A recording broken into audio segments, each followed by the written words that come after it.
Joe Biden raised almost 3 times as much money as Donald Trump in the third quarter of this year.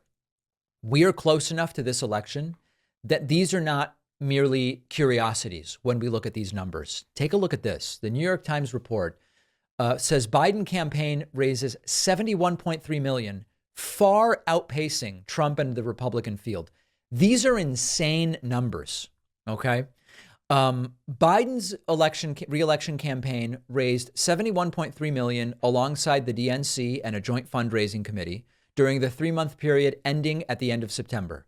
That eclipses what the Republican rivals have amassed, but it does fall short of where Trump was in fundraising at this point 4 years ago. The campaign said that the 3 fundraising vehicles now have over $90 million in cash on hand. They didn't disclose how it's divided up among those 3 fundraising elements. Now, at this point in 2020, Trump had raised, well, really 2019, Trump had raised $125 million in combination with the RNC. It is more than what Obama had raised at this point in 2012, which was 70 million. But the critical part of this is how much more money this is than Donald Trump has raised.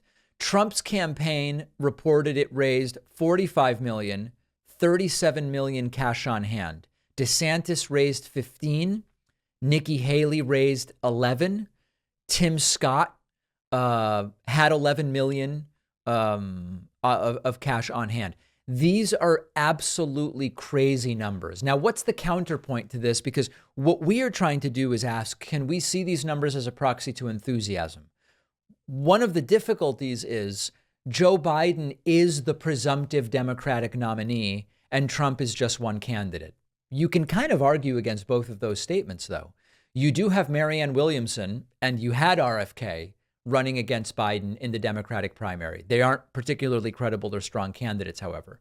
On the other hand, on the Republican side, the argument that Trump is only one of many candidates, if you look at the polling, Trump, by all stretches of the imagination, is the presumptive Republican nominee unless something changes. So this is late enough in the game that Trump's lead is presumably presumptive and Biden is raising almost as much money as all of the Republican candidates combined.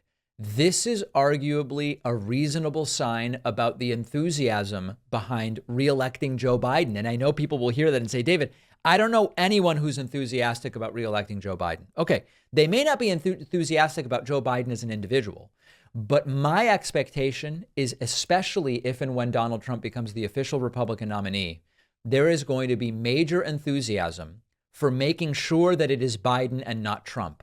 You can characterize it however you want. It's voting against Trump and not for Biden or whatever. I don't care what you call it. I believe that the selection of Trump as Republican nominee is going to fire up so many Democratic and potential Democratic voters that we could see turnout in 2024 like we've never seen before, if we all go out and vote. That's the important thing. So I wrote another book for kids. The first book was Think Like a Detective. The point of the first book was to teach kids critical thinking, which Republicans don't want them to learn, because when kids learn critical thinking, they don't vote for Republicans. The new book is Think Like a Scientist. This is a fun adventure teaching kids the scientific method. Again, Republicans aren't big on kids learning the scientific method because when they do, they're less likely to fall for Republican lies about climate change and vaccines and so many other things. You can get the new book as well as the first one at davidpakman.com/book. This is part of the Adventures in Thinking series. Can you imagine that we're doing this? We are.